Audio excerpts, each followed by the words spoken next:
कैसे हैं आप? मैं हरिवंश शर्मा इस YouTube के चैनल के माध्यम से आपको संस्कृत में अनेक बिंदुओं का अध्यापन कराऊंगा। इसलिए उसी श्रृंखला में मैं आज आपके लिए एक शीर्षक देता हूं संधि, जिसका आज अपन अध्यापन करेंगे। संधि संधि कहते किसे हैं, इसका हमें पहले ज्ञान होना चाहिए।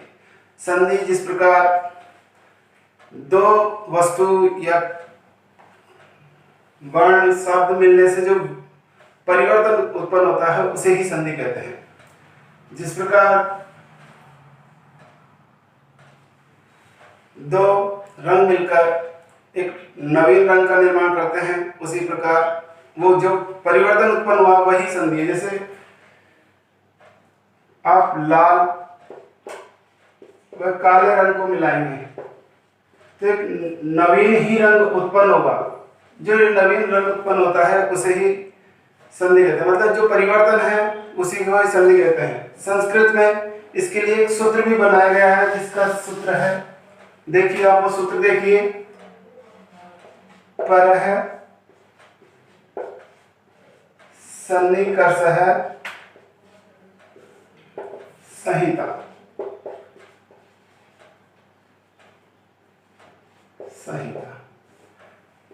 इन सूत्रों का निर्माण पाणिनि जी ने किया। पाणिनि जी ही संस्कृत व्याकरण के निर्माता हैं। उन्होंने ही अष्टाध्यायी नामक ग्रंथ में 4000 सूत्रों के माध्यम से संस्कृत ग्रामर का निर्माण किया है।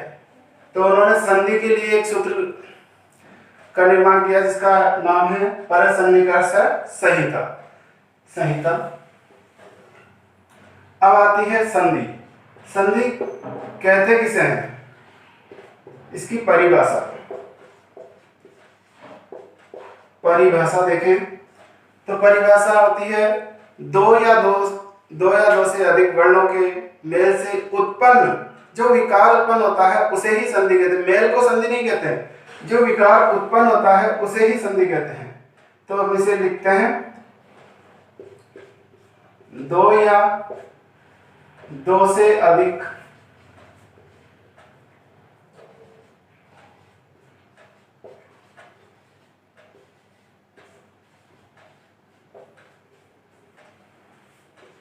वर्णों के मेल से जो विकार उत्पन्न होता है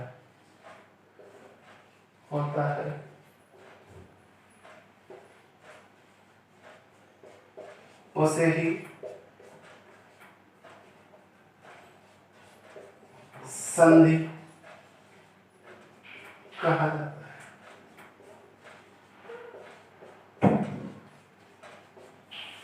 तो संधि की मेन शर्त है कि विकार उत्पन्न होना चाहिए। जब उनका मेल हो तो उसमें विकार उत्पन्न अवश्य होना चाहिए। यदि उसमें विकार उत्पन्न नहीं हो रहा है तो वहां पर संधि नहीं है, वो मेल है केवल।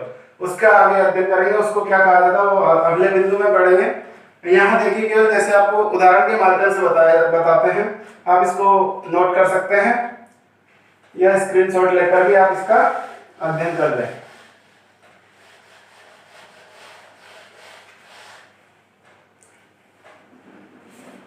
जिस प्रकार प्रति प्लस एक, ये दो शब्द हैं। इस ती में जो स्वर मिला है उसका है ई और इधर है ए। ये दोनों मिलकर, जब ये दोनों मिलते हैं तो ई के स्थान पर परिवर्तन होगा। ई के स्थान पर अपन क्या कर देंगे, यह। ई के स्थान पर यह परिवर्तन हो जाता है, इस कारण इसे ही संधि कहते हैं। जो ये परिवर्तन हुआ है वही संधि है। ठीक है, ये किस संधि का भेद है ये हम आपको जब संधि के भेद पढ़ाएंगे तब बताएंगे। अब अपन थोड़ा सा आगे बढ़ते हैं। संधि में संधि होती कितने प्रकार की, संधि के भेद।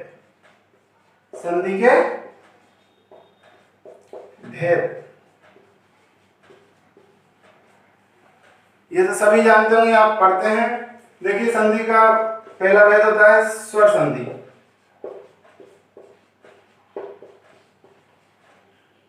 जिसे पाणिनि ने अच संधि का नाम भी दिया है।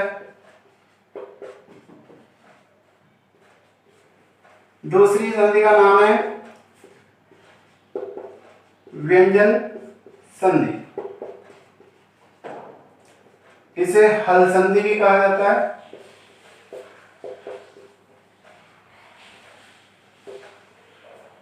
तीसरा है विसर्ग संधि, विसर्ग संधि। ये संधि के 3 भेद हैं। इन भेदों की भी हम थोड़ी थोड़ी सी चर्चा कर लेते हैं। ये होते क्या है? सबसे पहले अपन स्वर संधि पर चर्चा करते हैं। स्वर संधि होती क्या है? स्वर संधि के बारे में अपन को जानना है कि स्वर होता क्या है, स्वर संधि होती क्या है।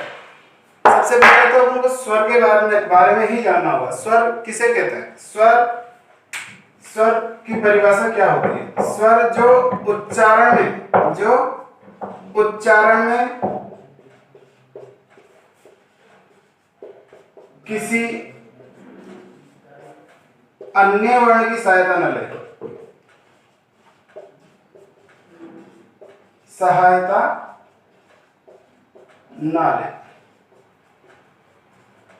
स्वर कहलाते हैं। तो स्वर संधि के वहां क्या था? केवल संधि, और यहाँ था स्वर संधि।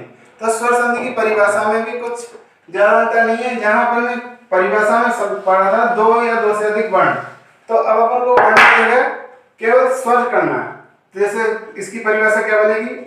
2 या 2 से अधिक स्वरों के मेल से उत्पन्न विकार स्वर संधि कहलाती है। स्वर संधि कहलाती है।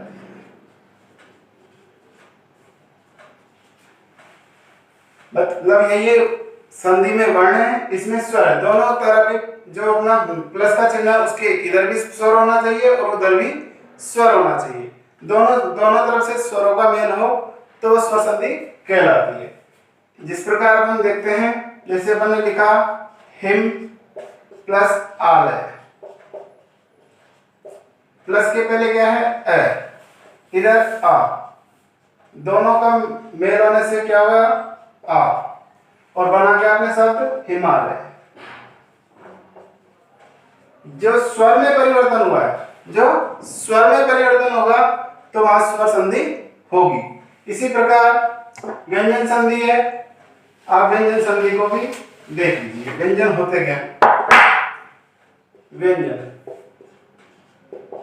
व्यंजन संधि। व्यंजन के बारे में बता दूं, जिनको उच्चारण करते समय अन्य वर्णों का सहारा लेने पड़े उन्हें व्यंजन कहते हैं। जिस प्रकार अपन बोलते हैं क है तो क में क तो है ही, उसके साथ स्वर की सहायता भी लेनी पड़ती, जब जाके ही उसका उच्चारण होता है, तब बोला जाता है क। इन्हें ही व्यंजन कहते हैं। तो यदि व्यंजन के स्थान पर परिवर्तन हो, चाहे मेल उसका व्यंजन से हो रहा हो या स्वर से हो रहा हो, परंतु परिवर्तन किस में होना चाहिए? परिवर्तन व्यंजन में होना चाहिए। यदि परिवर्तन व्यंजन में है तो वहां पर व्यंजन संधि है। तो इसकी परिभाषा किस तरह से बनेगी? देखो, व्यंजन के स्वर या व्यंजन के साथ हुए मेल से उत्पन्न विकार को व्यंजन संधि कहते हैं। व्यंजन संधि कहते हैं। आप इसको देख लीजिए, स्क्रीनशॉट लेके, या इसको आप उतार भी सकते हैं। अब व्यंजन संधि के उदाहरण के बारे में आप देखें तो आपको मैं बताता हूं। जैसे अपन ने लिखा सत प्लस चित, इधर प्लस के पहले क्या है? व्यंजन। व्यंजन है तो इसका भेद किस भेद का है वो आपको आगे के वीडियो में बताया जाएगा। अब देखिए त, तो इसमें सुषुप्त संधि हो रही है और त के स्थान पर च हो जाता है और इससे कौन बनता है सचित। तो जो ये व्यंजन में परिवर्तन हुआ था यहाँ व्यंजन संधि है। इसी प्रकार हम विसर्ग संधि के बारे में भी थोड़ा देख लेते हैं। विसर्ग संधि क्या होती है, तो आप इन दोनों परिभाषाओं से ये तो समझ गए होंगे कि विसर्ग संधि में भी क्या होने वाला है। विसर्ग संधि नाम से ही पता है, स्वर संधि में स्वर में परिवर्तन हुआ है, व्यंजन संधि में व्यंजन में परिवर्तन हुआ है और विसर्ग संधि में किस प्रकार में परिवर्तन होगा, विसर्ग में। तो विसर्ग के स्वर या व्यंजन के मेल से उत्पन्न विकार को विसर्ग संधि